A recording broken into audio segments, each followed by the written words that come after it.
Good afternoon po, Kuya. Pwede po ba namin ma-interview kayo para po sa tungkol po dito sa business niyo?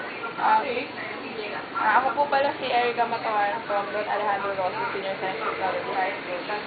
Ako po Lagyan ka na ng subtitle. Marjorie Sandy. Classmate po kami. Meron na kami konting tatanong. Tungkol po sa business. First po, gusto ko siyempre ano po bang name niyo po ba? Marlo de la Cruz. Hello po, Sir Marlo.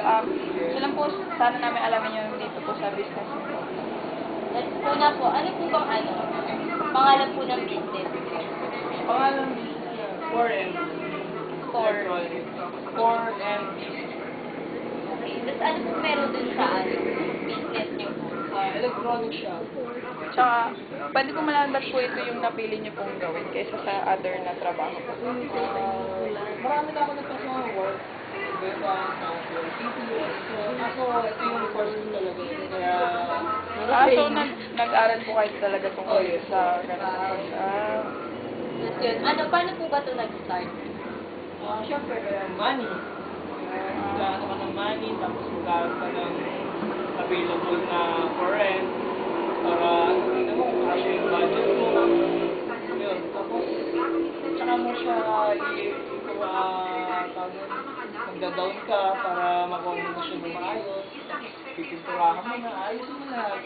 Magkano po ba parang yung naging starting money niyo po? Parang ganun. Dito, mga 50,000. 50,000. Ano po, malayo po ba yung bahay niyo o dito rin? Malayo. Tandang Clara. Layo. So, ano po, nag-stay po kayo dito or everyday po kayo Everyday. Everyday po. Back end Minsan, po. hindi, nag-stay din, pero usually sa bahay. Ba't po dito yung place na pinili? Commercial, daan ng mga gym, nakikita ng tao. Kasi pag magtatayo ka ng business, syempre, kailangan nakikita ng tao. Commercial, para, syempre, nakita nila na, uy, meron pala dyan bago. Mga gano'ng katagal na po itong business niyo po ba? 1 year pa lang. 1 year pa lang po. Tapos kumikita naman po ba yun? Tama lang. Sa ngayon, kasi sa umpisa, syempre, start pa lang, hindi ka pa kilala. Konti pa lang yung naging content. Pero okay naman po. Okay naman. Tapos dito po sa negosyo, ano lang po to sa sarili niyo po ba to or may ka-negotiation? Sarili. Sarili niyo lang po. So ano po, may family po ba, gano'n? Kaya, meron.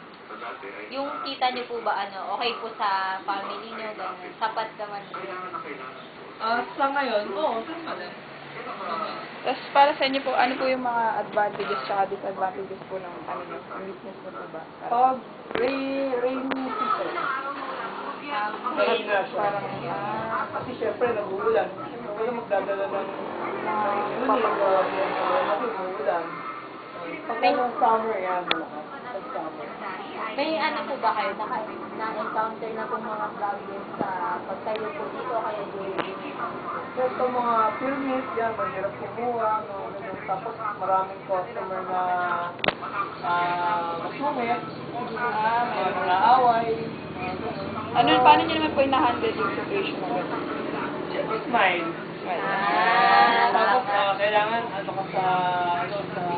kanila yung approach mo, yung lagi ka naka-sweater, masayahin. So, yun. Tapos naman po, parang ano po yung after po nitong magawa, ano po yung parang, ano pong epekto sa buhay nyo, gano'n, yung natayo to? Pag may business ka na, parang syempre, focus ka, di ba? Tapos, at the same time, masaya ka kasi hindi ka nagtatrabaho ng, may amo ka, hawak na yung time mo, pwede ka mamasyal kasama yung mga kids mo, gano'n. So, parang kunyari po sa in the near future po, sa tingin niyo po ba parang business na to, kunyari palalaguin niyo po ba, ganito pa din, or papahandle po sa iba? Pwedeng iba naman yung business mo, pwedeng dagdagan mo sa pang shop, gano'n. Tsaka kailangan mo mag-ipon, hindi yung kung kumita ka, gastos mo na, ipunin mo siya. Ganun. Ano po ba, parang ilang hours po kayo nag-stay sa work dito po? Usually 9 to 7. 9 a.m. to 7 Yes, p.m. That's yun. Pero namamanage naman ko yung time. yeah. So, yung ano, may dagdag ba? Dagdag pa ba? So, yun na po. Salamat po sa... Thank you po. Thank you. Okay lang po. Bye-bye. Salamat. Bye. Thank you po. Tapos na tayo. Yes!